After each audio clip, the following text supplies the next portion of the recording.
तो आज का श्लोक क्या है? 12वां श्लोक है। मोघाशमोघ कर्माणो मोघ ज्ञानाविचेतसा राक्षसी मासुरीं चैवा प्रकृति मोहिनीं श्रिता। जो लोग इस प्रकार मोहग्रस्त होते हुए आश्रित तथा नास्तिक विचारों के प्रति आकृष्ट रहते हैं, इस मोहग्रस्त अवस्था में उनकी मुक्ति आशा, उनकी सकाम कर्म ज्ञान का अनुशीलन सभी निष्फल हो जाते हैं। 11 वाला श्लोक किसको याद है?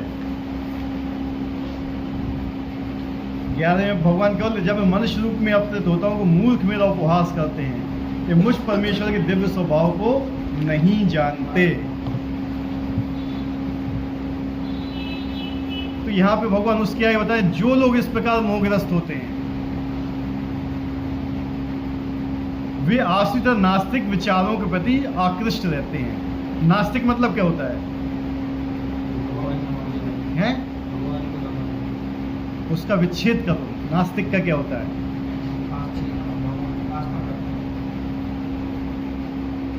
ना अस्ति, ना अस्ति, अस्ति अस्तित्व। अस्ति किससे आया है? अस्तित्व से। जो किसके अस्तित्व? भगवान के अस्तित्व में जो विश्वास नहीं करता वो क्या है? नास्तिक। आसुरी व्यक्ति किसे बोला जाता है? आसुरी, असुर, राक्षस किसे बोला जाता है? हैं? हाँ, कुछ परसेंट सही है। जो भगवान से ईर्ष्या रख रहा है। ईर्ष्या रखने का मतलब क्या है?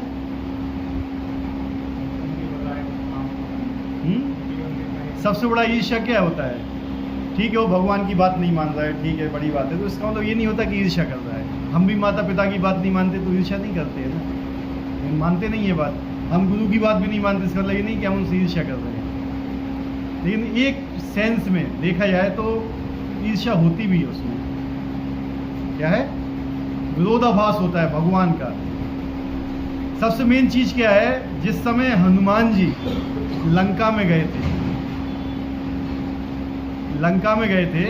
तो लंका में जाने से पहले जब वो भारत में थे तो वहां पर उन्होंने क्या देखा था? लोग कुटियाओं में रहते थे। किसमें? कुटिया में। उनके यहाँ क्या थे? बैल होते थे, गाय होती थी, एक छोटा सा भूमि का खंड होता था खेती करने के लिए। बस इससे ज़्यादा उनको कुछ नहीं चाहिए था, इतना ही था उनके पास। शिल प्रभुपाद जी बोलते थे, आपके पास 2 एकड़ जमीन हो। कितनी?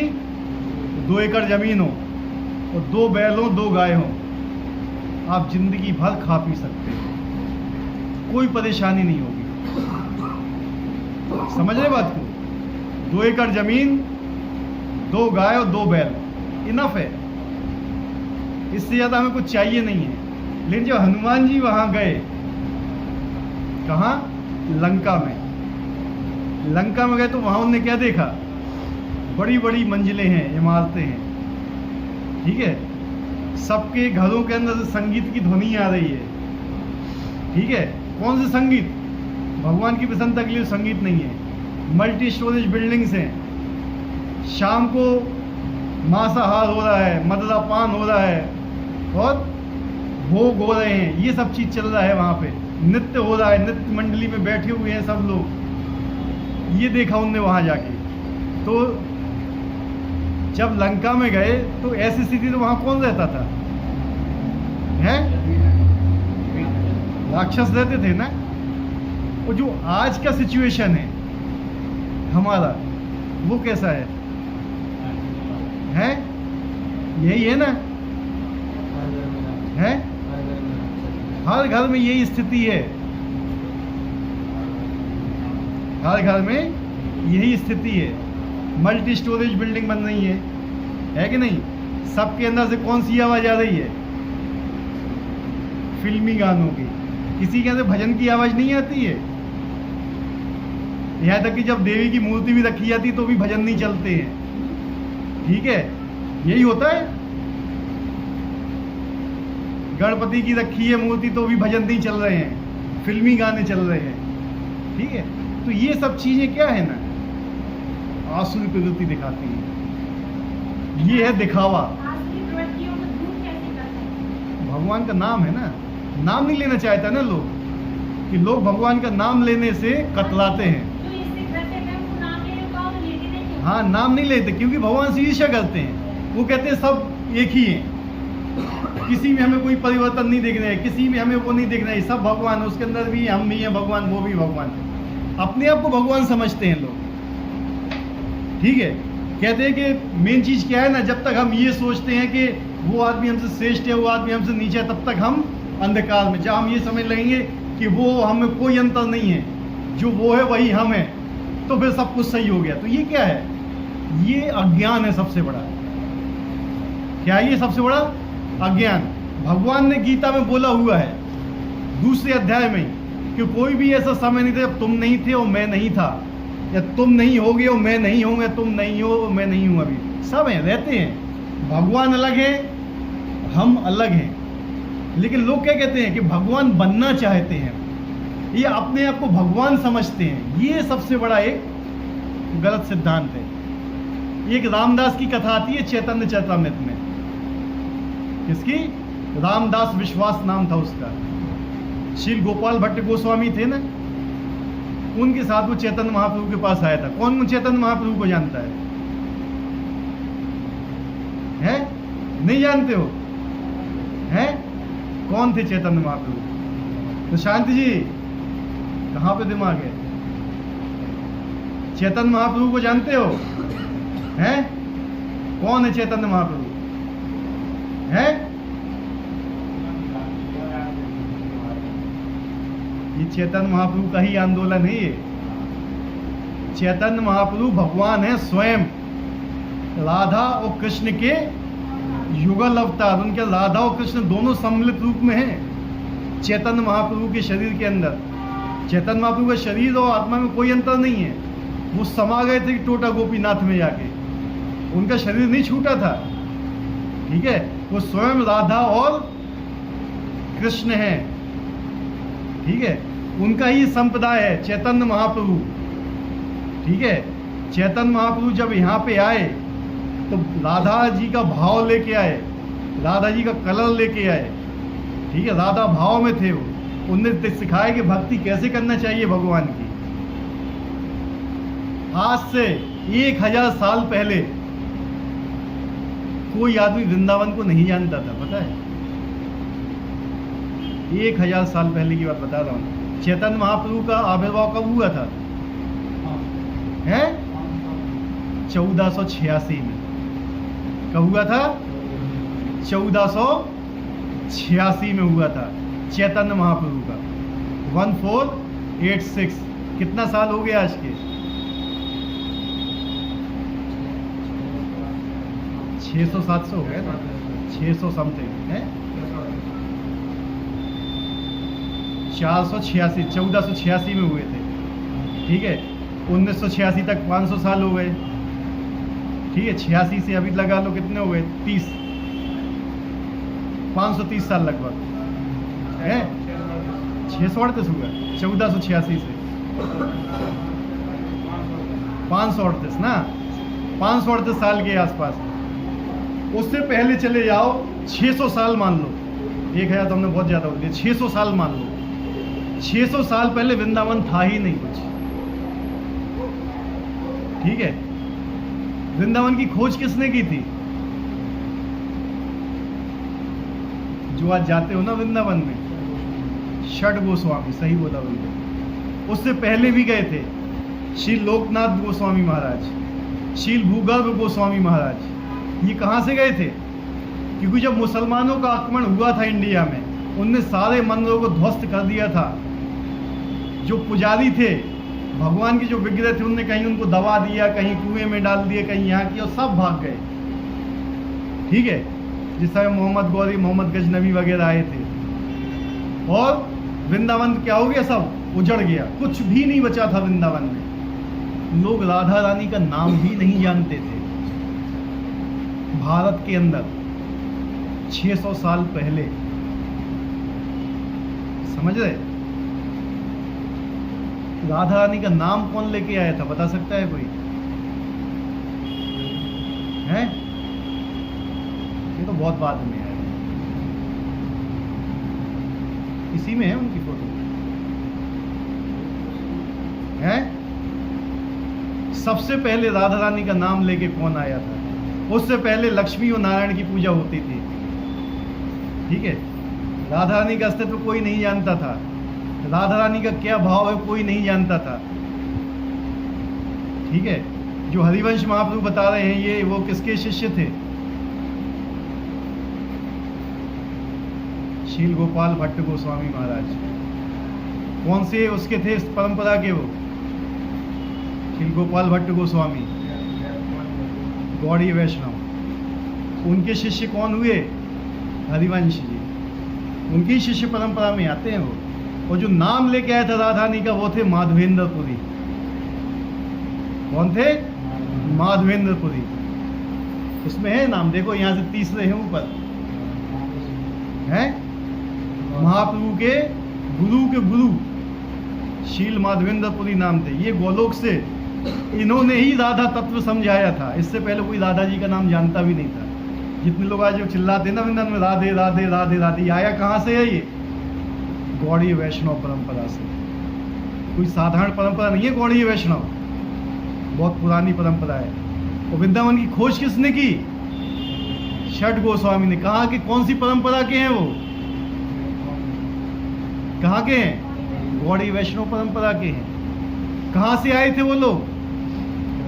गौड़ देश, बंगाल से आए थे। यहाँ पे तो कोई था ही नहीं, पूरा जंगल था। राधा कुंड की खोज किसने की थी? साक्षात चैतन्य महाप्रभु आए थे राधा कुंड की खोज करने के लिए। राधा रानी और कृष्ण का अवतार थे। जो जितनी भी स्थलियां यहाँ पे दिखते हैं ना आजकल वृंदावन में, सबकी खोज इन्हीं लोगों ने यहाँ के की थी। ये वन है, ये फलाना वन है, ये ठिकाना वन है, सब खोज करके की इनने। और फिर इन्हीं से लोगों ने फिर अपने छोटे छोटे संप्रदाय खोल लिए। फिर सबने अपने अपने शिष्य बनाना चालू कर दिए कि मेरे यहाँ पास आओ, मेरे पास आओ, मेरे पास आओ। लेकिन जो मेन था उसको भूल गए लोग। मेन कौन था?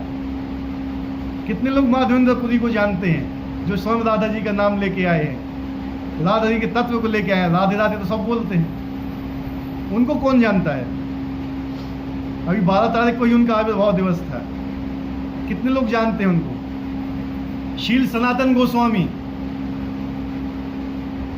वृंदावन में कोई ऐसा व्यक्ति नहीं था जो उनके सामने दंडवत ना करता हो, पूरे वृंदावन में, ठीक है। एक होती है मुंडन परिक्रमा बोली जाती है उसको, गिरिराज जी की, इन्हीं के तिरोभाव पे होता है शायद, आविर्भाव पे, शील सनातन गोस्वामी के। रूप गोस्वामी, जितनी भी शिक्षाएं हैं आजकल वृंदावन में दी हुई हैं, केवल उसका एक ही वो है, क्या बोलते हैं, ग्रंथ। कौन सा ग्रंथ है? श्री भक्ति रसामृत सिंधु। क्या है? किसने दिया है वो? श्री रूप गोस्वामी ने। कौन सा दिया ग्रंथ?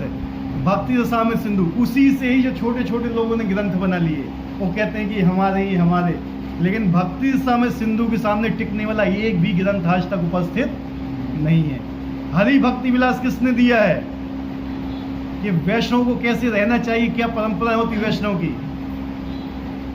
किसने दिया हुआ है? हरि भक्ति विलास, जिसके ऊपर पूरा वृंदावन की भक्ति टिकी हुई है। पता है आप लोगों को? नहीं है ना? सनातन गोस्वामी। सनातन गोस्वामी ने बोला था और शील गोपाल भट्ट गोस्वामी ने उसको लिखा हुआ था, ठीक है। तो ये बता रहे हैं कि जो हमारा गौड़ी वैष्णव परंपरा है कितनी पावरफुल है, ठीक है। ये जो आप पढ़ रहे हो भगवद गीता यथारूप, इसके शुरू में जाइए,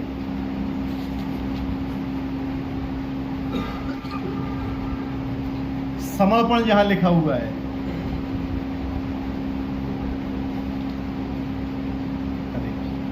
ये किसका नाम लिखा है? शील बलदेव विद्याभूषण लिखा हुआ है। ये एक ऐसे संत थे जिनको भगवद गीता लिखवाई थी भगवान ने स्वयं बोल के। जो आप ये पढ़ रहे हो भगवान ने स्वयं बोली थी और इनने लिखी थी, इसलिए उनको ये भगवद गीता समर्पित की गई है। जो हमारे शील प्रभुपाद जी है ना, उन्हें इन्हीं को ही समर्पित की है ये। क्योंकि जिस समय बहुत कंट्रोवर्सी हो गई थी वृंदावन के अंदर, हमारे पास कोई ग्रंथ नहीं बचे थे, क्यों? जला दिए गए थे ग्रंथ। तो फिर स्वयं भगवान ने, गोविंद भाष्य बोला जाता है इसको, गोविंद देव जी ने शील जो बलदेव विद्याभूषण है उनके सामने उनको रात भर में पूरी भगवत गीता लिखवा दी थी, पूरा भाष्य लिखवा दिया था। गोविंद भाष्य बोला जाता है, अपने मुंह से बोल के लिखवाया था। ठीक है, और कितने मतलब जो चमत्कार हुए हैं वो भी देखिए। श्री सनातन गोस्वामी के जो विग्रह थे, कौन है? मदन मोहन जी, आज भी उपस्थित हैं वो उनसे साक्षात बातें करते थे। ठीक है, जो अभी जो इंद्रेश स्वामी महाराज हैं, किसकी परंपरा में है वो? हाँ, गोपाल भट्ट गोस्वामी। किनके विग्रह थे? राधा रमण जी हैं। किसके उसमें आते हैं, किसकी संप्रदाय में आते हैं वो? हैं गौड़ी वैष्णव। कौन थे? गोपाल भट्ट गोस्वामी, जिनने शालिग्राम शिला के अंदर से भगवान प्रकट हो गए थे। कैसे हुए थे प्रकट, पता है उनका? कथा मालूम है? नहीं मालूम? उनके क्या थे, उनको शालिग्राम शिला मिली थी और एक वहां पे वैश्य आए थे, उनको कपड़े दे के चले गए। उन्होंने कहा कपड़े हैं, आप शालिग्राम शिला को क्या कपड़े पहना होगे? तो उनके इतना हाथ है ना पैर, वो रात भर रोते रहे। उनने उसके पहले एक दिन क्या था, नरसिंह त्रयोदशी थी, नरसिंह चतुर्दशी थी, रोते रहे भगवान नरसिंह जी के सामने। कहते थे जब तो तुम खम्भे से प्रकट हो सकते हो, लेकिन वो तो प्रहलाद जी थे, वो तो बहुत बड़े भक्ति, मैं तो उनको इतना भक्त हूँ ही नहीं। तो भगवान की भक्ति को प्रूफ करने के लिए शालिग्राम शिला से निकल आए और उसी साइज के निकले जिस साइज के वो कपड़े थे। इतने छोटे से हैं वो। कौन थे वो? किस परंपरा में आते हैं वो? हैं राधा रमण जी, गौड़ी वैष्णव परंपरा में। ठीक है, जो इंद्रेश जी महाराज हैं, कौन सी परंपरा से संबंध रखते हैं? गौड़ी वैष्णव। क्यों? गोपाल भट्ट गोस्वामी का वंश चल रहा है वो। ठीक है, यहाँ पे भी देखिए जो प्रेमानंद महाराज जी हैं, ये भी उसी के ही थ्रू हैं। लेकिन क्या है, बाद में अपना अपना एक अलग बना लिया मतलब। लेकिन जो मेन जड़ है, मेन जड़ कहाँ पे है वो? भगवान चैतन्य महाप्रभु। भगवान चैतन्य महाप्रभु ने कभी नहीं बोला कि आप कोई दूसरा नाम जाप करो। क्या मंत्र दिया भगवान चैतन्य महाप्रभु ने? हरे कृष्ण। कौन थे भगवान चैतन्य महाप्रभु? भगवान थे ना, स्वयं राधा रानी थी ना। जब राधा रानी हमसे स्वयं आके बोल रही है कि तुम हरे कृष्ण महामंत्र का जाप करो, लेकिन कोई व्यक्ति हमसे दूसरा आके बोलता है नहीं आप तुम इस मंत्र का जाप करो, हम ये बोल रहे हैं, तो आप किसको मानोगे? राधा रानी की बात मानोगे, किसी दूसरे की बात मानोगे? हैं? या तो फिर या कोई चैतन्य महाप्रभु को नहीं जानता है तो बात अलग है। लेकिन हजारों शास्त्र प्रमाण बताते हैं कि चैतन्य महाप्रभु साक्षात भगवान कृष्ण हैं और राधा रानी का भाव लेके आए हैं, और केवल एक ही मंत्र जाप करते थे वो, केवल एक ही मंत्र, हरे कृष्ण कृष्ण कृष्ण हरे हरे, हरे राम राम राम हरे। इसके अलावा उन्होंने कोई मंत्र जाप ही नहीं किया। ये उनका दिया हुआ मंत्र है हमें कि कलयुग में आप ये सब जाप कीजिए।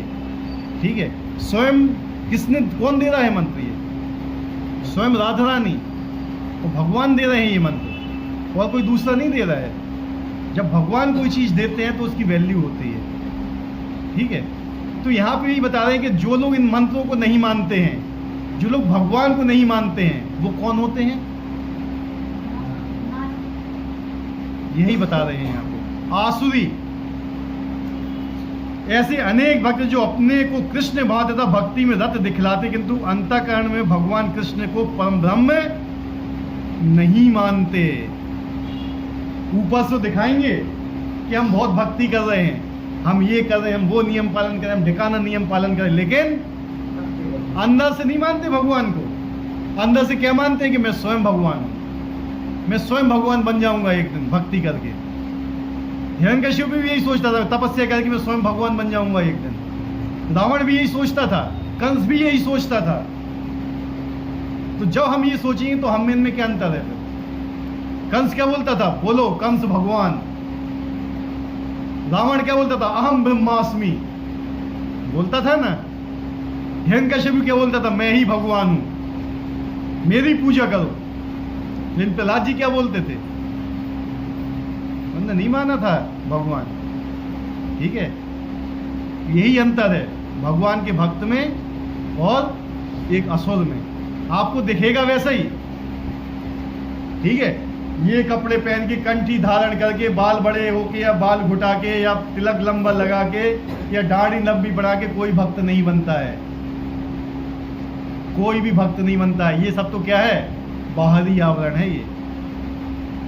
लेकिन जिसके अंदर में होता है ना भगवान का भाव, वो अलग दिखता है व्यक्ति। ये क्या है, बाहरी परिवेश है, लेकिन बाहरी होना चाहिए। जो व्यक्ति भगवान को धारण करता है अंदर, उसको भी यही वस्त्र पहनना चाहिए। क्यों, ये वस्त्र उसको भी दर्शाते हैं। ठीक है, वो कहीं क्यों वस्त्र पहनते हैं पता है, वो किसी चाट के वहां पे जाके खा नहीं लगेगा, कहेगा मैं ये वस्त्र पहना, लोग मुझे क्या बोलेंगे। समझे बात को। तो इन सब चीजों के लिए ये वस्त्र ये धारण किया। ये जो तिलक है, तिलक ये हमारा नहीं है, ये भगवान का दिया हुआ तिलक है। ठीक है, और इसको बिना लगाए निकल जाओ मार्केट में, कोई आपको प्रणाम तक नहीं बोलेगा। लेकिन इसको लगाओ, कंठी धारण करो तो आदमी प्रणाम, आपको प्रणाम नहीं कर रहा है, वो किसको प्रणाम कर रहा है, इस तिलक को, इस कंठी को, इस परिवेश को, जो वैष्णव परिवेश है, आपको नहीं कर रहा है। आज ये सोच लो कि मुझे प्रणाम कर रहा है तो अब चले गए उसी समय। ठीक है, वो आपको प्रणाम नहीं कर रहा है, हमारी कोई औकात ही नहीं है। ठीक है, लेकिन असुर लोग क्या सोचते हैं कि मुझे प्रणाम किया जाए, लोग मेरी सेवा करें, लोग मेरे चरण दबाएं, लोग मेरे चरण छुएं। भगवान कहते हैं कलयुग में क्या होता है, ऐसी ही सोच है। पता है जब सती का कांड हुआ था, सती जब भस्म हुई थी, उस समय क्या हुआ था पता है ना, जब शैव और वैष्णव के बीच में लड़ाई हो गई थी, हुई थी ना, उनने एक दूसरे को शाप दिया था। ठीक है, उनने कहा था कि तुम असुर हो, तुम कलयुग में ब्राह्मण के रूप में जन्म लोगे, तुम्हारी आसुरी प्रवृत्ति यही रहेगी, तुम केवल इतना ही कर पाओगे, ये करोगे। सब शापित व्यक्ति कलयुग में आए हुए हैं। ये पढ़ना कभी वो जो शिव जी और जब वहाँ पे युद्ध हुआ था, उस समय जितने शाप उनने दिए थे, शैवों ने वैष्णव को, वैष्णव ने शैव को दिए थे, वो सारे लोग यहीं उपस्थित हैं, अभी शाप भोग रहे हैं वो। इसलिए लोगों के अंदर चेतना नहीं आ रही है। ठीक है, ये मेन कारण है। और ये जब तक आप शास्त्र नहीं पढ़ोगे आपको समझ में नहीं आएगा। तो वो क्या है, ऊपर से तो सब कुछ करते, लेकिन भगवान को परब्रह्म में नहीं मानते हो। ऐसे लोगों को कभी भी भक्ति फल भगवत धाम गमन नहीं प्राप्त होता है। ऐसे लोग कभी भी भगवत धाम नहीं जा पाएंगे। इसी प्रकार जो पुण्य कर्मों में लगे रहकर अंतो तत्व इस भव बंधन से मुक्त होना चाहते, वे भी सफल नहीं हो पाते। जो पुण्य कर्म में लगे रहते, कर्म कांड में कभी सफल नहीं हो पाते हैं, क्योंकि वे कृष्ण का उपहास करते हैं। असुर व्यक्ति की सबसे बड़ी पहचान पता क्या है? देवता और असुर की पहचान कैसे करोगे? सिंपल चीज बता रहा, सिंपल आपके ही शब्दों में बताऊंगा। एक असुर व्यक्ति और एक मतलब एक जो भक्त व्यक्ति होता है, देवता होता है, उसकी पहचान कैसे करते हैं? असुर व्यक्ति जो भी करता है अपने लिए करता है। किसके लिए? अपने भोग के लिए, अपनी संतुष्टि के लिए करता है। लेकिन भक्त होता है वो भगवान की संतुष्टि के लिए करता है। केवल इतना ही फर्क है एक असुर व्यक्ति में और एक भक्त व्यक्ति में।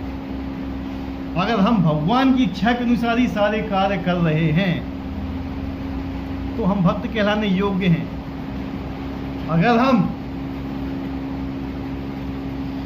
अगर हमारे सारे कार्य किसके लिए हैं? केवल अपनी ही इच्छा पूर्ति के लिए हैं। भगवान का तो नाम ही दूर दूर तक नहीं है। हम 10 मंजिला बिल्डिंग किस लिए बना रहे हैं? अपने लिए। घर में बड़ी एसी लगा हुआ है, बाथरूम में गीजर लगे हुए हैं, हर जगह हर सारी सुख सुविधाएं हैं, तो भगवान का नामो निशान नहीं है। क्या स्थिति है वो? क्या देखा था हनुमान जी ने जाके लंका में? यही देखा था। क्या होता है आजकल शाम को? वही होता है ना, सब चीजें, मदरा होता है, डांस होता है, भोग होता है। ये तो लंका में भी चल रहा था जो हनुमान जी गए थे। तो क्या फर्क हो गया आज के दिन में?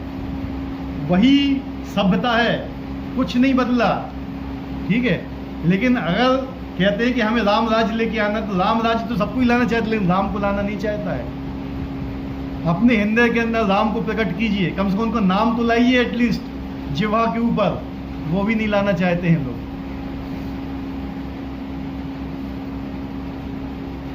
दूसरे शब्दों में, जो कृष्ण पर हंसते हैं उन्हें आसुरी या नास्तिक समझना चाहिए। लोग भगवान कृष्ण पर हंसते हैं, ठीक है, मजाक उड़ाते हैं उनका, कहते हैं पहले तो कृष्ण बहुत सही थे, बहुत अच्छे थे, लेकिन जब से उन्होंने रासलीला करने लगे तब से बिगड़ गए। मतलब उनके ऊपर अपना दिमाग लगाने लगे, ठीक है। वो युद्ध में गए तो उनने अपने परिवार वालों को ही लड़वा दिया, उनने अपने परिवार वालों को ही मरवा डाला। ये लोग क्या हैं? आसुरी हैं, राक्षस हैं, साफ बता रही है भगवत गीता। जैसा ही 7वें अध्याय में बताया जा चुका है, ऐसे आसुरी दुष्ट कभी कृष्ण की शरण में नहीं जाते। 4 टाइप के लोग हमने बताए थे जो भगवान कृष्ण की शरण में नहीं जाते हैं। कौन कौन से थे? हाँ, वेरी गुड, हाँ वेरी गुड, याद है। मूढ़, नराधम और माया अपहृत ज्ञाना और नास्तिक। 4 टाइप के लोग भगवान की शरण में नहीं जाते, जिनका ज्ञान माया के द्वारा अपहरण किया जा चुका है। माया मतलब बहुत ज्यादा बुद्धिमान है, बहुत ज्यादा ऊंची पोस्ट पे है, पढ़े लिखे हैं, सब कुछ है, भगवान की शरण में नहीं जाना चाहते हैं लोग। वैज्ञानिक, साइंटिस्ट, डॉक्टर्स, बड़े बड़े नहीं मानते भगवान को। हम क्यों माने भगवान को? हम स्वयं भगवान हैं, ठीक है। ये जहाँ पे आ जाती है ना बात, वहीं नास्तिकता फैलना चालू होती है। यही है आजकल का सबसे मेन रीजन कि लोग भगवान की शरण में नहीं जाना चाहते। वो कलयुग है, पाखंड का युग। किस चीज का? कलयुग को पाखंड का युग बोला गया है। कलयुग में पाखंड सबसे ज्यादा फैलता है। लोग तुम्हें मिलेंगे कि मेरी शरण में आओ, 6 महीने तो मैं भगवान बना दूंगा, 6 महीने भगवान के दर्शन करा दूंगा मैं तुम्हें, आ जाओ मेरी शरण में। ऐसे ऐसे लोग हैं, लेकिन नियम नहीं देंगे। जो इस्कॉन के अंदर नियम दिए जाते हैं, आपको बांधा जाता है ना, किसी भी संप्रदाय में चले जाना, किसी भी, all over India, all over world बोल रहा हूं, कहीं नहीं मिलेगा, कहीं पे भी नहीं मिल सकता है। वो नियम में बांधा जाता है। जब तक आप बंधोगे नहीं, बंधना मतलब क्या है? शरण में जाना है। क्या है? शरण में जाना। बांध दिया, तुम इन 4 चीजों के अंदर बंधे हुए, इनके बाहर नहीं निकल सकते हो। कहीं भी कोई नियम नहीं देता है। क्यों? नियम देंगे तो भाग जाएंगे, ठीक है। इसलिए क्या है ना कि जो गौड़ी संप्रदाय है उसमें टिक पाना बहुत कठिन होता है, हर आदमी नहीं टिक पाता है। वो उस बंदर की तरह होता है जो आज इस डाल पे, कल उसी डाल पे, परसों तीसरी डाल पे, उस दिन चौथी डाल पे, ऐसे ही फांगता रहता है और फिर नष्ट हो जाता है वो अंत में। तो ये सिद्धांत बड़ा गलत है। तो हमें ये समझना चाहिए कि हम कहाँ से हैं, हमारे आचार्य कैसे हैं, और जो हमारे पास ज्ञान आ रहा है वो प्रॉपर संप्रदाय से आ रहा है, तभी आप समझ पाओगे ये सब चीज़, अन्यथा नहीं समझ पाओगे। अभी जैसे हमारे गले में क्या था? पट्टा था, तो पता क्या चल गया? ये भगवान का कुत्ता है, कोई नहीं बदले। अब क्या है? एक रस्सी भी डल गई। अब क्या हो गया? रस्सी भी डल गई, यानी भगवान अब हाथ से पकड़े हुए। अब और नियम लग गए, अब और नहीं भाग सकते हो तुम, ठीक है। अभी हम गए थे ना, ये थे प्रभु जी वहाँ पे, हमारा संस्कार हुआ था वहाँ पे। किस लोगों को मालूम? कितने लोगों को मालूम है? यज्ञोपवीत संस्कार, उपनयन संस्कार था हमारा, जनेऊ धारण किया था। दिख रहा है? जनेऊ के नियम जानते हो? हैं? क्या होते हैं? बहुत खतरनाक होते हैं, बहुत ज्यादा, ठीक है। अभी तो कंठी के नियम ही आदमी फॉलो नहीं कर पाता है, ठीक है। ये जो जनेऊ धारण करते हैं ना, और इसको उतार नहीं सकते हैं हम, क्योंकि हमारे गुरु महाराज ने अपने हाथों से पहनाया हुआ है। ये जनेऊ धारण आप कर रहे हो अगर, तो समझ लो कि आप यहाँ से यहाँ नहीं हो सकते हो, अब आप तलवार की धार के ऊपर चल रहे हो। ठीक है, बहुत हार्ड नियम होते हैं। अगर जितने आप नियम में बंधते जाओगे उतने ज़्यादा सुरक्षित रहोगे। एक स्त्री होती है, जब तक मंगलसूत्र नहीं डालती है गले में तब तक स्वतंत्र होती है, वो कहीं पे भी घूम सकती है। लेकिन जिस समय मंगलसूत्र उसके गले में पड़ गया तब क्या होता है? उस समय है सीमाएं बंध जाती। क्यों? बंधन में आ जाती है वो, उस समय स्वतंत्र नहीं रहती। लेकिन सबसे बड़ी चीज क्या है ना, भगवान ने हमें स्वतंत्रता दी, हम उसका मिसयूज करते हैं, दुरुपयोग करते हैं। ठीक है, हमारे पास स्वतंत्रता है, आज हमें कुछ नियम मिले हुए हैं, लेकिन हम नियम को पालन नहीं करके हम सोचते हैं हम ऐसी जगह चले जाएं जहां पर कोई नियम ना हो। गलत है वो सिद्धांत। अगर कोई स्त्री ऐसा करती है, उसका हस्बैंड है लेकिन वो किसी दूसरे परपुरुष की तरफ जा रही है, तो क्या है? व्यभिचारिणी। उसका कहीं भी सम्मान नहीं होता है, ना इस लोक में ना परलोक में, कहीं सम्मान नहीं होगा। लेकिन हाँ, पति चाहे जैसा भी हो, ठीक है, लेकिन अगर वो अपने उस पर लगी हुई है, सती स्त्री है, तो उसके सामने देवता भी झुकते हैं। लेकिन ऐसा सत्यत्व अपने गुरु के प्रति भी होना चाहिए हमें, समझे? शिष्य क्या होता है? शिष्य का गुरु के प्रति आत्मसमर्पण होता है कि गुरु ने मुझे शिक्षा दी है, गुरु ने मुझे नियम दिए हुए हैं, इस नियम पे मुझे अपनी पूरी जिंदगी चलना है। एक लाइफ थोड़ी है ये, इसकी आगे भी जिंदगी है। ठीक है, तो किसी एक को पकड़ के चलिए और चलते रहिए उस लाइन पे, सफलता 100% मिलेगी। लेकिन जो ये नहीं मानता है उसको भगवान क्या बोलते हैं? आसुरी प्रवृत्ति है। आसुरी प्रवृत्ति क्या होती है? व्यभिचारिणी होती हैं लोग। वेश्या का क्या धर्म होता है? आज कोई एक पुरुष, कल कोई दूसरा पुरुष, परसों कोई तीसरा, यही बंदरों की स्थिति होती है। आज ये गुरु, कल दूसरा गुरु, परसों तीसरा गुरु, जो बदलते ही रहते हैं अपने, ये कभी भी सक्सेस नहीं होते हैं। लोग कहते हैं आज मैं कृष्ण को पूज रहा हूँ, आज कृष्ण मेरी इच्छा पूरी नहीं करते, मैं हनुमान जी को पूजने लगूंगा, फिर मैं भोलेनाथ को पूजने लगूंगा, फिर मैं यहाँ पूजने लगूंगा। कभी भी सफल नहीं होते ये लोग, ये हमेशा ही गड्ढे में गिरते हैं।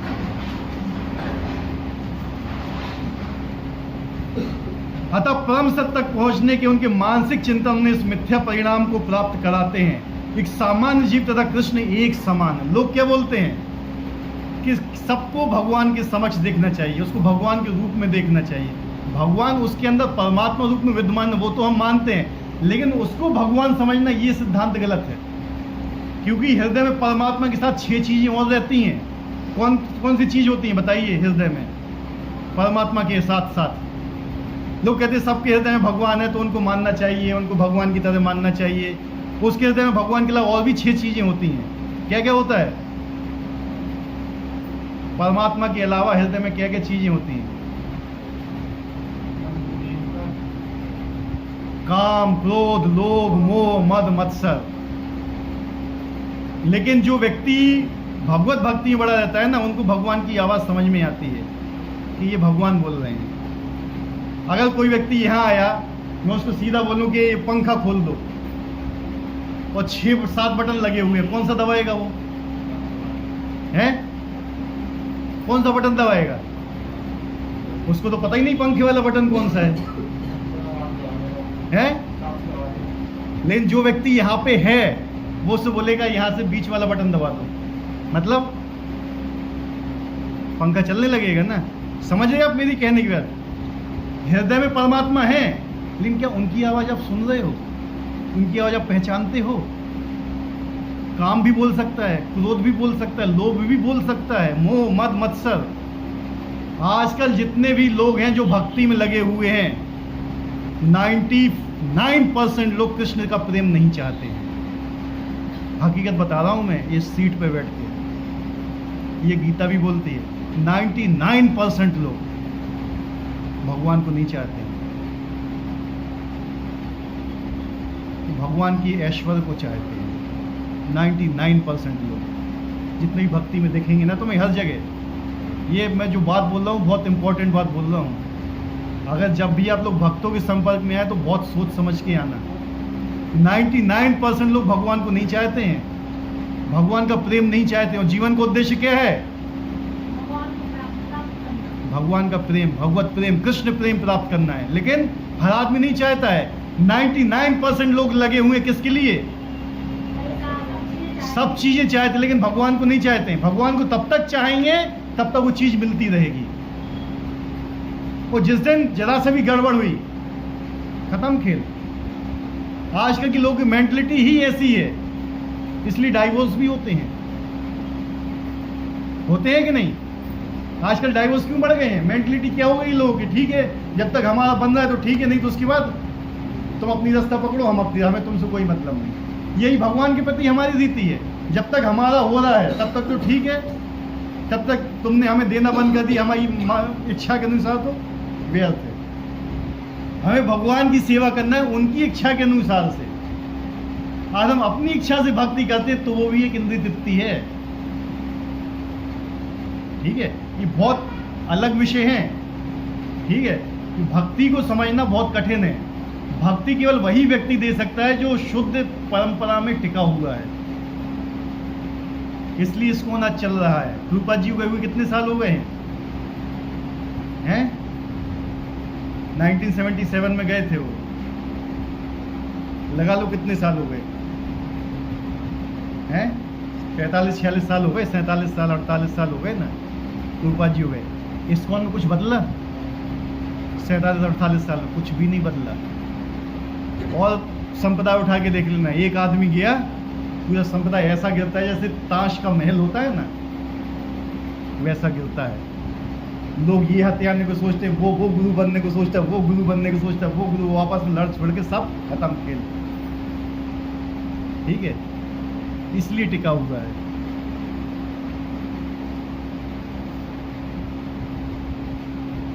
ऐसी मिथ्या धारणा के कारण वे सोचते हैं कि अभी तो ये शरीर प्रकृति द्वारा केवल आच्छादित है, और जो ही व्यक्ति मुक्त होगा तो उसमें तथा ईश्वर में कोई अंतर नहीं रह जाएगा।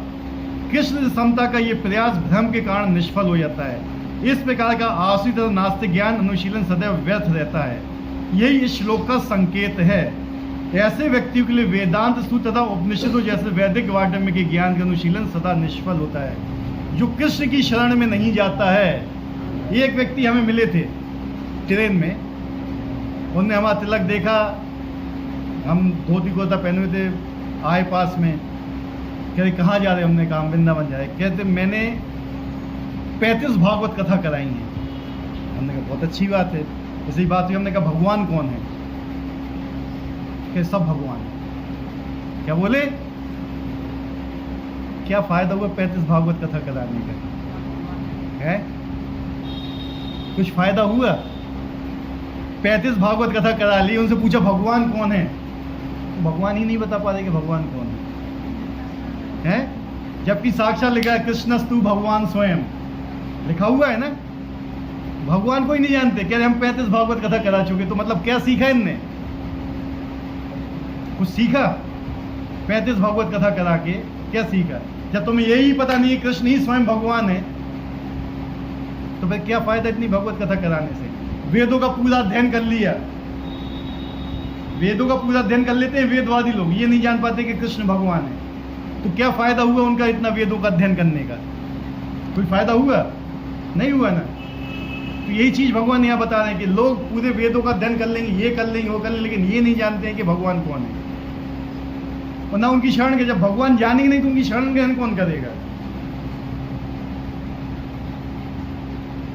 बृहद विष्णु स्तुति कथन है, जो कृष्ण के शरीर को भौतिक मानता है। क्या मानता है? भौतिक मतलब 5 तत्वों से मिलकर बना हुआ, पृथ्वी अग्नि जल वायु आकाश। उसे श्रुति तथा स्मृति के समस्त अनुष्ठानों से वंचित कर देना चाहिए, जो कृष्ण को भौतिक मानता है। यदि कोई भूल से उसका मुंह देख ले तो तुरंत गंगा स्नान करना चाहिए। ऐसे व्यक्ति का मुंह भी देख लो तो गंगा स्नान करना चाहिए, जिससे छूत दूर हो सके। लोग कृष्ण की हंसी उड़ाते हैं क्योंकि वे भगवान से ईर्ष्या करते हैं।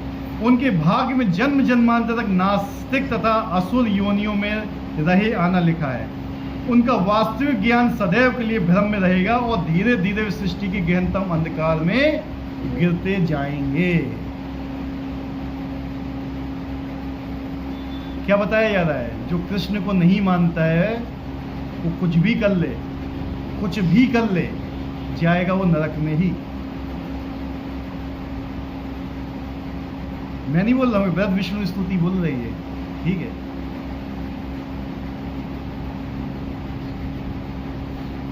महात्मनस्तु मां पाथा दैवकी प्रकृतिमाश्रिता भजन्त नन्द मनसो ज्ञात्वा भूतादिव्यम। हे पार्थ, मोहयुक्त महात्मा जन दैवी प्रकृति के संरक्षण में रहते हैं, पूर्णता भक्ति में निमग्न रहते हैं, क्योंकि मुझे आदि तथा अविनाशी भगवान के रूप में जानते हैं। इस श्लोक में बताया कि महात्मा कौन होता है। आज तक क्या बताया था, असुर कौन होता है, अब महात्मा कौन होता है। इस श्लोक में महात्मा का वर्णन हुआ है। महात्मा का सबसे पहला लक्षण यह है कि वह दैविक प्रकृति में स्थित रहता है। किसमें? दैविक प्रकृति में। वह भौतिक प्रकृति के अधीन नहीं होता है। रहेगा यहाँ पे, दिखेगा कि हमारे जैसा सब कुछ कर रहा है, लेकिन वो अंदर से कहाँ रहता है? भगवान की भक्ति में रहता है। इसकी व्याख्या 7वें अध्याय में की है। जो भगवान श्री कृष्ण की शरण ग्रहण करता है, तुरंत ही भौतिक प्रकृति के वश से मुक्त हो जाता है। भगवत गीता का लास्ट संदेश क्या है? किसकी शरण लेना? भगवान की शरण लेना। लास्ट भगवान का उपदेश है कि मेरी शरण में आओ। सर्वधर्मन प्रत्यज्य मामेकम शरणम व्रजा अहम तुम सर्व पाप विमोक्षयिष्यामि मा शुचा। मेरी शरण में आओ, तुम्हारे सारे पापों को मैं नष्ट कर दूंगा।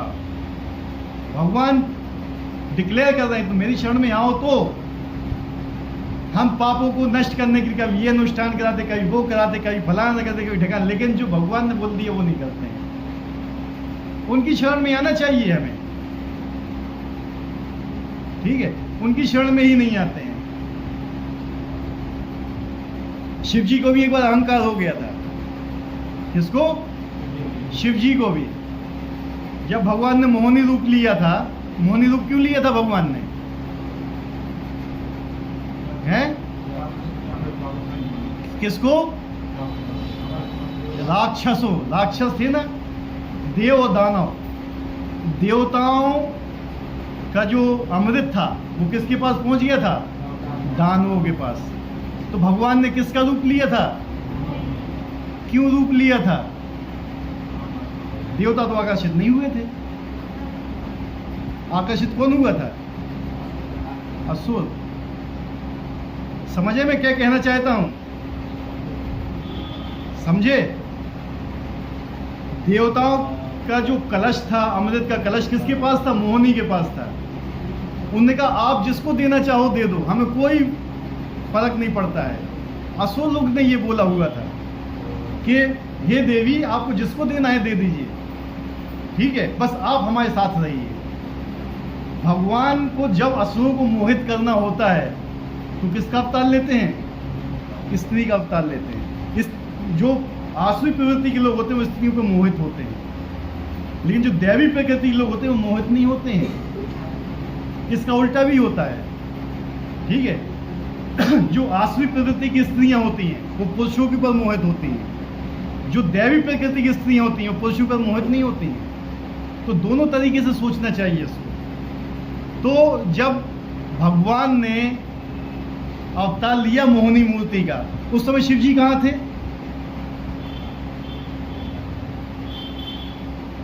हैं? शिव जी बेहोश पड़े हुए थे। क्यों बेहोश पड़े हुए थे? वेरी गुड, माता जी को याद है, गुड। क्यों? उनने हलाहल पिया था, हलाहल पिया था, और हलाहल के उससे वो बेहोश हो गए थे, ठीक है। तो उनने कहा भगवान मैंने आपका अवतार नहीं देखा मोहिनी रूप में, ठीक है। तो भगवान ने कहा वो अवतार मैं तुम्हारे लिए नहीं रखा था, तुम तो भक्त हो। कि नहीं भगवान मैं देखना चाहता हूँ, मैं असुर थोड़े ही हूँ। मतलब कुछ एक सूक्ष्म अहंकार आ गया उनके अंदर। किसके अंदर? शिव जी के अंदर। अब भगवान ने सोचा कि असुरों के लिए जो मैंने मोहिनी अवतार लिया था वो तो इनको मोहित नहीं कर पाएगा, तो हमने और खतरनाक अवतार लिया मोहिनी रूप का ही। उन्होंने कहा ठीक है सबको बुलाओ। पार्वती जी उनके बगल में खड़ी हुई थी, उनको छोड़ के भागे थे वो। किसके पीछे? मोहिनी के पीछे छोड़ के भागे थे भगवान। किसको छोड़ के भागे थे? पार्वती जी को छोड़ के भागे थे। यानी उनको अभी किसने मोहित कर लिया? भगवान ने। ठीक है, मोहनी अवतार, ऐसा रूप लिया था भगवान ने। और फिर भगवान आते आगे भाग रहे, शिव जी पीछे भाग रहे। कहां कहां लेके गए थे? जहां जहां सारे ऋषियों की सभाएं लगी हुई थी, ऋषि भी देख रहे, देखो क्या हाल है। मतलब शिव जी ये नहीं दिखाना चाहते थे कि मैं वो हूं, मैं भाग रहा हूं। शिव जी ये भी दिखाना चाहते कि मेरे भगवान है, ये मुझे भी मोहित कर सकते हैं। जो तुम मेरी पूजा कर रहे हो ना, ये मुझे भी मोहित कर सकते हैं, तो इनकी शरण में जाओ। इसलिए बोला वैष्णव नाम यथा शंभु। शंभु वैष्णव में सर्वश्रेष्ठ है शिव जी। शिव जी से बड़ा कोई वैष्णव नहीं है। शिव जी का धनुष इसलिए भगवान राम के अलावा कोई नहीं उठा पाया था, बताइए। या तो सीता मैया ने उठाया था या भगवान राम ने उठाया था, उसके अलावा कोई नहीं उठा पाया था। वो धनुष हिला भी नहीं पाया था। और इस समय वो धनुष टूटा, उस समय परशुराम भी समझ गए थे कि कोई ना कोई आया हुआ है। भगवान ने तो तोड़ा भी नहीं था, भगवान ने कोई प्रत्यंचा ही चढ़ा रहे थे, टूट गए इतने में। और परशुराम जी आए थे, और परशुराम जी युद्ध करने के लिए बोल रहे थे भगवान राम को, ठीक है। तो भगवान राम ने अपना स्वरूप दिखाया, और बाण तो चढ़ा ही चुके थे। कहती राम का बाण है, व्यर्थ नहीं जाएगा, बताइए अब मैं इससे क्या नष्ट करूं? तुम्हारी तपस्या नष्ट करूं या पृथ्वी पे आने की शक्ति नष्ट कर दूं मैं तुम्हारी? परशुराम भी सरेंडर हो गए थे वहां पे। जब भगवान आते हैं ना, तो वो अपनी ही मर्यादा में रहते हैं, उनके आगे कोई नहीं टिकता है। इसलिए फिर उन्होंने उनकी क्या नष्ट की थी? तपस्या नष्ट की थी, ठीक है। तो ये चीज हमें समझ चाहिए, हमें भगवान की शरण लेना। जो व्यक्ति भगवान की शरण लेता है वो महात्मा कहलाता है। यही बताए कि ज्यों ही कोई भगवान की शरणागत हो जाता है, वो भौतिक प्रकृति के वश से मुक्त हो जाता है। यही मूलभूत सूत्र है। तटस्थ शक्ति होने के कारण जीव ज्यों ही भौतिक प्रकृति वश से मुक्त होता है, क्यों आध्यात्मिक प्रकृति के निर्देशन में चला जाता है। जैसे ही नष्ट होता है, जैसे ही भौतिक प्रकृति से वो मुक्त हो जाता है, वो किस में चला जाता है? आध्यात्मिक प्रकृति में चला जाता है। आध्यात्मिक प्रकृति के निर्देशन ही दैवी प्रकृति कहलाती है। इस प्रकार जब कोई भगवान की शरणागत होता है तो उसे महात्मा पद की प्राप्ति होती है। तो महात्मा बनने के लिए क्या होना चाहिए? हैं? किसकी शरण में जाना चाहिए? आज कोई भगवान की शरण नहीं तो महात्मा कहलाने योग्य नहीं है। महात्मा अपने ध्यान को कृष्ण के अतिरिक्त अन्य किसी और नहीं ले जाता। अनन्य है वो। अनन्य मतलब क्या होता है? 100% कंसंट्रेशन किसकी तरफ? भगवान की तरफ। और किसी तरफ वही उसका कंसंट्रेशन नहीं होता है। एक जो सती स्त्री होती है उसका 100% कंसंट्रेशन किस तरफ होता है? अपने पति की सेवा। उसके अलावा किसी को कुछ नहीं समझती है वो। हाँ, सम्मान सबका करेगी, जो सम्मान होता है वो सबका, लेकिन समर्पित किसके प्रति रहेगी? पति के प्रति रहेगी। बस यही एक भक्त की क्वालिटी होती है। भक्त समर्पित किसके प्रति होता है? कृष्ण के प्रति होता है, लेकिन सम्मान वो सबका करता है। सम्मान अलग चीज होती है और समर्पण अलग होता है, क्योंकि वो भली भांति जानता है कृष्ण ही आदि परम पुरुष समस्त कारणों के कारण है। इसमें तनिक भी संदेह नहीं। ऐसा महात्मा अन्य महात्माओं या शुद्ध भक्तों की संगति से प्रगति करता है। जो ऐसा महात्मा होता है, अगर उसको संगति मिलती है महात्माओं की, तब वो संगति करता है। नारद जी थे, नारद जी को केवल 4 महीने संगति मिली थी। वो एक शूद्र के पुत्र थे, उनको अपने पिता का नाम भी मालूम नहीं था। यहाँ तक कि उनकी माता भी नहीं जानती थी कि उनका पिता कौन है, नारद जी का। लेकिन वो क्या थे? जो वहां पे भक्ति वेदांत लोग आए थे, 4 महीने उनकी सेवा की थी, उनका जूठन खाया था, उनकी कथा सुनी थी। और नारद जी की स्थिति देखो क्या हुई है आज। केवल 4 महीने संगति की, 4 महीने सुना केवल, ठीक है।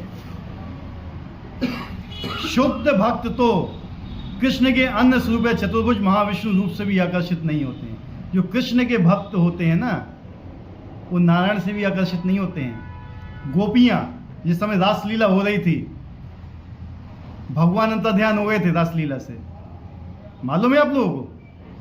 नहीं मालूम? रासलीला से अंतर्ध्यान हो गए और जाके छुप गए और किसका रूप ले लिया? विष्णु का, चार भुजाधारी। गोपी वहां से निकली, गोपियों ने क्या किया? उनको प्रणाम किया। उन्होंने बोला, हे महाविष्णु आपको प्रणाम, जरा बताइए मेरे कृष्ण कहाँ गए हैं? उनकी तरफ आकर्षित नहीं हुई वो। उन्होंने पूछा कृष्ण कहाँ हैं?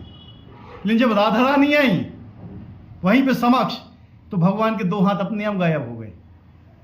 भगवान रूप ही धारण नहीं कर पाए महाविष्णु का, इतनी प्रगाढ़ प्रेम था। ठीक है, तो ये होता है कि जो भक्त होते हैं ना, वो कृष्ण के द्विभुज रूप से ही आकर्षित होते हैं। उनको चार भुजा वाला ये नरसिंह रूप, फलाना रूप, ढिकान रूप की तरफ ज्यादा आकर्षित नहीं होते। लेकिन किसके ऊपर आकर्षित होते हैं? कृष्ण के प्रति। क्यों? क्योंकि वो आदि पुरुष हैं, उन्हीं से ही सब निकलते हैं। 1000 का नोट होता है, उसमें कितने नोट होते हैं? 1000 के नोट में 1 का भी नोट होता है कि नहीं होता है?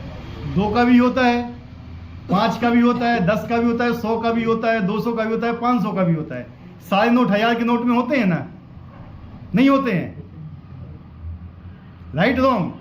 क्या 1 के नोट में 1000 का नोट हो सकता है? नहीं ना। तो भगवान क्या है? वो 1000 का नोट है। यानी भगवान के अंदर सारे अवतार वास करते हैं। अगर आप भगवान कृष्ण को प्रणाम करते हो ना, तो आप सबको संतुष्ट कर रहे हो, कोई भी व्यक्ति नहीं बचेगा। ना तो कृष्ण के अन्य किसी रूप से आकर्षित होते हैं, ना ही वे देवताओं या मनुष्यों के किसी रूप की परवाह करते हैं। ये कृष्ण भावनामृत में केवल कृष्ण का ध्यान करते हैं। वे कृष्ण भाव निरंतर भगवान की अविचल सेवा में लगे रहते हैं। उन्हें केवल क्या है? मैं और मेरा भगवान, उसके अलावा तीसरा कोई नहीं। कहते हैं ना, प्रेम की गली अति सांकरी, जा में दो ना समाए। मैं और कृष्ण, उसके अलावा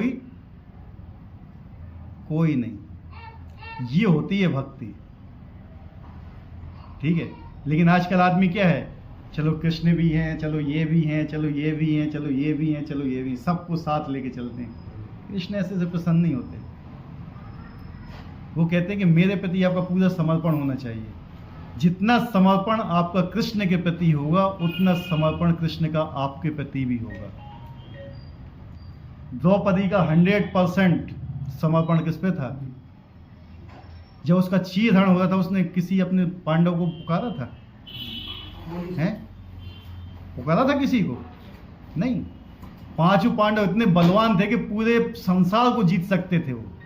लेकिन कभी उसने बुलाया कि हे युधिष्ठिर मेरी रक्षा करो, भीम मेरी रक्षा करो, अर्जुन मेरी रक्षा करो, नकुल मेरी रक्षा करो, सहदेव, किसी को नहीं बुलाया उन्होंने। किसको बुलाया? हे गोविंद। क्या बोला था उसने? भगवान कहां बैठे हुए थे उस समय? द्वारका में। और रुक्मणी जी उनको खिला रही थी। क्या खिला रही थी? भोजन। और भगवान का ध्यान भोजन पे नहीं था। भगवान क्या सोचे, कब ये मुझे पुकारे तब मैं इसके पास पहुंचूं। ना भोजन भगवान अंदर ले पा रहे, ना कुछ कर पा रहे। और जैसे ही उसने गोविंद बुलाया, भगवान का वाहन कौन था? गरुड़। आगे क्या जा रहा था? वस्त्र। बीच में भगवान और पीछे गरुड़। भगवान ने वस्त्र अब कर लिया, सीधे पहुंचे। और जिसके पास 1000 हाथी का बल था, वो एक अबला स्त्री, थक के चूर हो गया था। वो एक अबला स्त्री और एक आदमी जिसके पास 1000 हाथियों के बराबर बल था। क्या हुआ था? सबने देखा हुआ है ना, सबने सुना हुआ है कथाओं में। ठीक है, तो ये होती है कृष्ण की अनन्य भक्ति। जिस समय अश्वत्थामा ने ब्रह्मास्त्र छोड़ा था पांडवों के वंश को नाश करने के लिए, किसके ऊपर छोड़ा था? हैं? नहीं मालूम हैं? सारी भागवत तो सुनते हो आप लोग यार। अश्वत्थामा ने ब्रह्मास्त्र छोड़ा था कि पांडवों का कुल नाश हो, ये संकल्प था। उस समय उत्तरा के गर्भ में कौन था? परीक्षित महाराज थे, अभिमन्यु के पुत्र थे, उनके ऊपर छोड़ा था। और जब उत्तरा ने देखा कि कोई एक बाढ़ बहुत ही तेजी से मेरे तरफ आ रहा है और मेरे गर्भ का विनाश कर देगा, ना तो अर्जुन के पास गई, ना युधिष्ठिर के, ना भीम के, सीधे कृष्ण के पास गई। कृष्ण किसके ऊपर चढ़ रहे थे? रथ के ऊपर वापस जाने के लिए, और कृष्ण के चरणों में गिरी। बहू लगती थी वो ऐसी भागी थी, बिल्कुल घूंघट भी नहीं डाले थी वो कृष्ण की शरण में गई, वो कृष्ण ने रक्षा की। क्यों? पता था कि इसके अलावा कोई रक्षा भी नहीं कर सकता। मारे कृष्ण तो राखे के, और राखे कृष्ण तो मारे के। आज कृष्ण किसी को मारना चाहते हैं ना, तो पूरी संसार की ताकत आए तो उसको बचा नहीं पाएगी, ठीक है। और जिसको रक्षा करना चाहे तो पूरी संसार की ताकतें आए तो उसको कुछ नहीं बिगाड़ पाएंगे। देखा है महाभारत के युद्ध में कौरवों की साइड में कौन कौन था? भीष्म पितामह, इच्छा मृत्यु का वरदान, ठीक है। युद्ध की शिक्षा कहां से ली थी उनने? स्वर्ग लोक में जाके। युद्ध की शिक्षा कहां ली थी? स्वर्ग में जाके। क्योंकि जब वो गए थे, जब स्वयं गंगा मैया उनको स्वर्ग में लेके गई थी कि युद्ध की शिक्षा में इनको स्वर्ग लोक में दिलाऊंगी, तो पृथ्वी के युद्ध तो वैसे ही जीते जाते। द्रोणाचार्य परशुराम जी के शिष्य थे, महापराक्रमी, ठीक है। जब तक उनके हाथ में शस्त्र था उनको कोई हरा नहीं सकता था। अश्वत्थामा अमर था, कृपाचार्य अमर थे, ठीक है। कितने बलशाली, कर्ण स्वयं परशुराम जी का शिष्य था। इतने पावरफुल लोग होते हुए भी दुर्योधन बलराम जी का शिष्य था, ठीक है। कहां गए सबके सब? सब गए ना। जिसको कृष्ण मारना चाहता है, या कृष्ण मारना चाहते, कोई नहीं बचा सकता है उसको, कोई भी नहीं, ठीक है। और जिसकी रक्षा करना चाहते, अर्जुन की रक्षा करना चाहती, वचन दिया था कुंती महारानी को, तुम्हारे 5 पांडव बचे रहेंगे, कुछ नहीं होगा।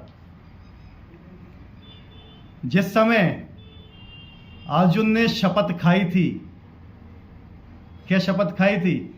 कि अभिमन्यु के हत्यारे को मैं सूर्यास्त होने से पहले वध कर दूंगा।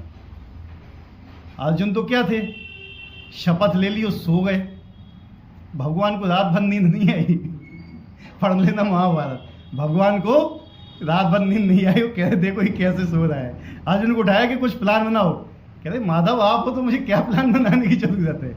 मतलब इतने पूरा निर्भर उनके ऊपर। जब भगवान के ऊपर वो निर्भर तो वो भी भगवान उनके ऊपर निर्भर। तो भगवान जानते थे। और जिस समय युद्ध चालू होना था तो जयद्रथ को कहाँ पे फेंका था उनने? इतना दूर के अर्जुन चाहते तो पहुंच ना पाते उनके पास, ठीक है। लेकिन अर्जुन ने जो उस दिन युद्ध किया था, इतना भयानक उन्होंने कभी नहीं किया था, समझ लो।